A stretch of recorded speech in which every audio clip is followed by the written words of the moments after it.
નર્મદા જિલ્લાની 181 અભિયમ ટીમે ફરી એકવાર કુશળ કાઉન્સેલિંગ દ્વારા એક વિખેરાતા પરિવારને એક કરી માનવીય અભિગમનું ઉત્તમ ઉદાહરણ પૂરું પાડ્યું છે। નર્મદા જિલ્લાના તિલકવાડા તાલુકામાંથી એક પીડિત મહિલાએ 181 અભિયમ હેલ્પલાઇન પર કોલ કરી પોતાની વ્યથા ઠાલવી હતી। મહિલાએ જણાવ્યું હતું કે તેના પતિને ઓનલાઈન ગેમ રમવાની લત લાગતા મોટું દેવું થઈ ગયું છે। આ દેવું ભરપાઈ કરવા માટે પતિએ પત્નીના લગ્ન વખતે મળેલા દાગીના પણ વેચી નાખ્યા હતા। આર્થિક સંકળામણને કારણે ઘરમાં સતત કંકાસ રહેતો હતો અને પતિ પોતાની તથા નાના બાળકની પ્રાથમિક જરૂરિયાતો પણ પૂરી કરી શકતા ન હતા।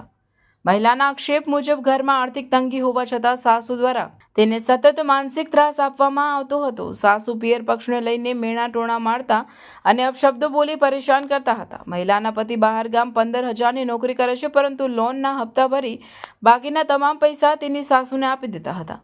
સાસુ પોતે પણ સ્કૂલમાં નોકરી કરતા હોવા છતાં પુત્રવધૂને ઘર ખર્ચ કે બાળકના પોષણ માટે પૂરતા પૈસા આપતા ન હતા। પીડિત મહિલાએ જ્યારે આર્થિક મદદ માટે પોતે નોકરી કરવાની ઈચ્છા વ્યક્ત કરી ત્યારે સાસરી પક્ષ દ્વારા તેને કામ પર જવાની પણ મનાઈ ફરમાવવામાં આવી હતી।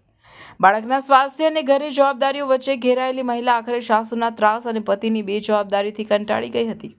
કોઈ રસ્તો ન જણાતા તેણે આશા સાથે 181 અભિયમ ટીમની મદદ માંગી હતી। ઘટનાની ગંભીરતા સમજીને 181 નર્મદાની ટીમ તુરંત સ્થળ પર પહોંચી હતી। ટીમે મહિલા, સાસુ અને પતિ સાથે ઊંડાણપૂર્વક ચર્ચા કરી હતી। પતિ સાથે ટેલિફોનિક વાતચીત દરમિયાન ટીમે તેની જવાબદારીઓનું ભાન કરાવ્યું હતું અને કાયદાકીય પાસાઓની સમજ આપી હતી।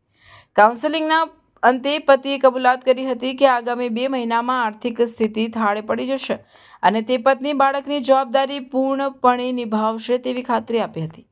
અભિયમ ટીમની મધ્યસ્થી અને યોગ્ય સમજાવટને કારણે સાસુએ પણ પોતાની ભૂલ સ્વીકારી વહુને હેરાન ન કરવાની ખાતરી આપી હતી। બંને પક્ષો વચ્ચે સુખદ સમાધાન થતાં વિખરાવાને આરે આવેલો પરિવાર ફરી એક થયો હતો। મુશ્કેલ સમયમાં દેવદૂત બનીને આવેલી 181ની આ કામગીરીને સ્થાનિકોને પીડિત પરિવારે બિરદાવી હતી।